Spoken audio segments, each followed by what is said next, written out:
রাস্তার পাশে পড়ে আছেন প্রবাসী জামাল উদ্দিন। দীর্ঘ ১২ বছর প্রবাসে হাড়ভাঙা খাটুনি খেটে যে স্ত্রীর কাছে টাকা পাঠিয়েছিলেন, আজ সেই স্ত্রী তাকে ফেলে গেছেন এমন নির্মমভাবে।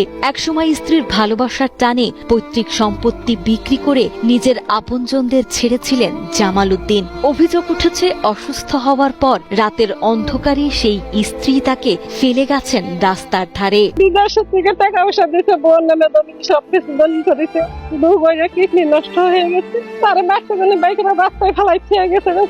ও অসুস্থ হয়ে গেছে না, আত্মা পায় না, কথা কয় না, কথা পাইছে পরে না যে আইনে ফেলাইতে হবে। টাঙ্গাইলের সখীপুরের কালমেঘা এলাকার মৃত ফজর আলীর ছেলে জামাল উদ্দিন প্রায় ২৫ বছর আগে পৈতৃক সম্পত্তি বিক্রি করে গাজীপুরের শ্রীপুরের শ্বশুরবাড়িতে ঘর বেঁধেছিলেন তিনি। তারপর স্ত্রীর আবদারে জীবিকার তাগিদে পাড়ি জমান সৌদি আরবে। প্রবাস জীবনের উপার্জিত লাখ লাখ টাকা তুলে দেন স্ত্রীর হাতে, কিন্তু কয়েক বছর আগে কিডনি সহ নানা জটিল রোগে আক্রান্ত হন তিনি।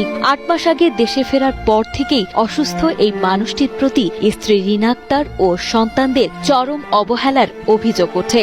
স্থানীয়দের দাবি, গত ১ আগস্ট গভীর রাতে মুষলধারে বৃষ্টির মধ্যেই সখীপুরের কালমেঘা এলাকায় রাস্তার পাশে তাকে ফেলে রেখে যায় তারই স্ত্রী সন্তান। মা নাই, বাবা নাই, কিচ্ছু নাই, তার একটা ছেলে একটা মেয়ে, তারা রাত্রে রাস্তায় এনে ফেলাই খেয়ে গেছে। জায়গা জমি রাখছে, ওই বউর নামে রাখছে, বউয়ের পরে দর্শন করানো কইলো, রাত্রে নাই এনে ফেলাই খেয়ে গেছে গা। রাস্তার পাশে পড়ে থাকতে দেখে জামাল উদ্দিনের বাবার এলাকার স্থানীয় এক নারী তাকে উদ্ধার করে নিজের বাড়িতে আশ্রয় দেন। বর্তমানে বাকরুদ্ধ অবস্থায় সেখানেই আছেন জামাল উদ্দিন। এদিকে অভিযুক্ত স্ত্রী রিনার দাবি, কয়েক মাস আগেই তাদের ডিভোর্স হয়ে গেছে এবং কিভাবে জামাল উদ্দিন রাতের বেলা সেখানে পৌঁছালেন